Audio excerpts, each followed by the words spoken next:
Choosing between a pellet feeder or a method feeder can be confusing for many. So here's a couple of the principles that I follow to try and help you decide. Looking at the two feeders, they are very different in terms of design, although they've both got lead weights at the bottom, so they're going to be landing one way down. The method feeder is far more open than the pellet feeder. So the properties that it gives that is that the bait is going to be accessible to fish on 360 degrees of that feeder.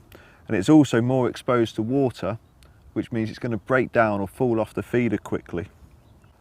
Those properties lend itself to two things. That's for fishing in shallow water and for catching fish quickly.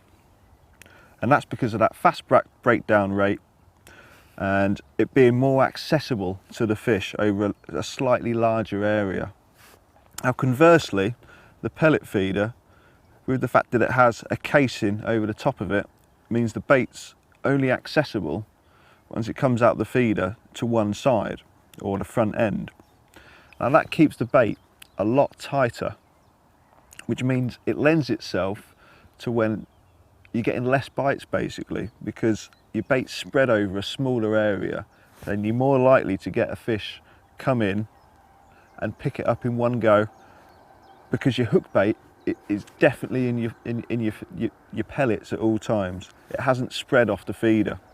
Also, being encased, that means your bait is going to fall off far slower, which again lends itself to catching less fish on a harder day or fishing in deeper water.